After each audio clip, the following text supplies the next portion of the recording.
In a realm where stars hovered so close to the earth that their light brushed the land, two kingdoms stood in stark opposition: Lumina, a land of eternal daylight, and Noctera, a realm draped in endless night.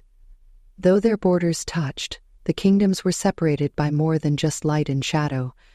A shimmering, magical boundary called the Veil of Dusk divided them, a wall of swirling twilight that neither side dared cross. For centuries, Lumina and Noctera had lived in animosity, their hatred rooted in an ancient feud so old that its origin was almost forgotten. Yet, despite the animosity, there remained a prophecy, whispered among stargazers and dreamers. When light and shadow entwine, the stars shall unite, and the world will find its balance. In Lumina, Princess Lyra was celebrated for her radiant beauty and a voice so enchanting that it could rival the melodies of the stars themselves. Her songs were said to bring joy to her people and fill the golden fields with life. Yet Lyra felt stifled by the perfection of her kingdom. The endless brightness left no room for mystery or change, and she longed for adventure, something beyond the predictable brilliance of her world. Meanwhile, in Noctera, Prince Orion lived a solitary life amidst the shadows. He had a rare gift. He could command the darkness, weaving it into intricate shapes and stories that mesmerized all who saw them.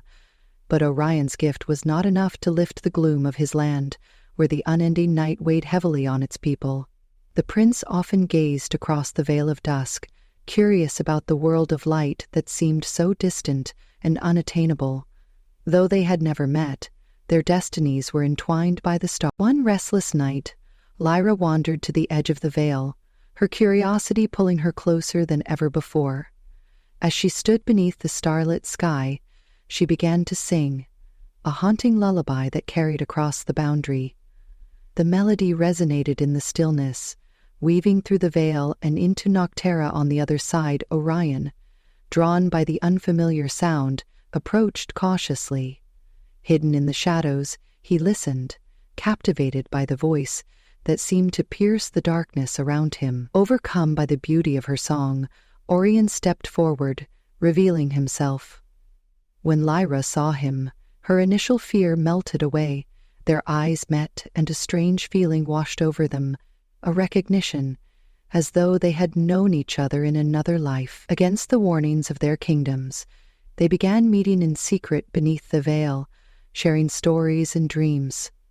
Ira described Lumina's golden fields and sunlit celebrations, while Orion spoke of Noctera's shimmering constellations and the wisdom hidden in its quiet shadows. Their bond deepened with each meeting, and what began as curiosity blossomed into a love that defied the ancient. But as their love grew, the balance between their kingdoms began to shift. Lumina's eternal light grew blinding and oppressive, scorching the once fertile fields and driving its people into despair.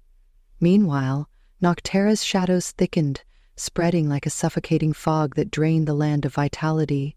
The Veil of Dusk, the magical boundary that had stood for centuries, began to falter, flickering like a dying flame. Realizing their love might be the cause, Lyra and Orion sought answers. They decided to climb the highest peak of the realm, where the Oracle of the Stars, an ancient being of immense wisdom, was said to dwell. After a perilous journey, they reached the Oracle's celestial sanctuary. The Oracle, a figure cloaked in starlight, greeted them with a knowing gaze. She revealed the truth of the prophecy.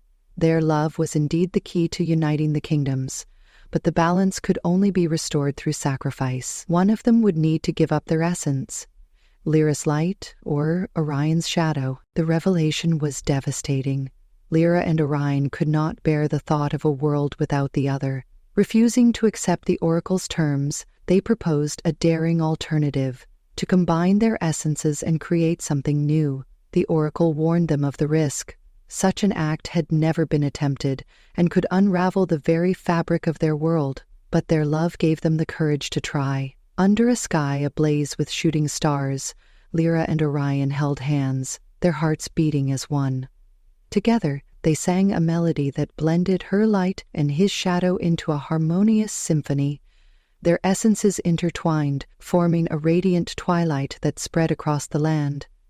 The veil of dusk dissolved, and for the first time, Lumina and Noctera were bathed in the gentle glow of dawn and dusk.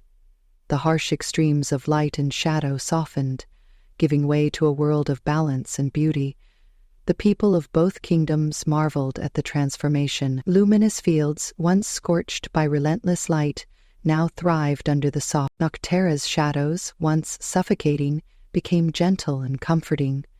The ancient feud was forgotten as the kingdoms united, their people finally understanding that light and shadow were not enemies but complements, each incomplete without the other. Lyra and Orion, now rulers of a united realm, became symbols of hope and harmony.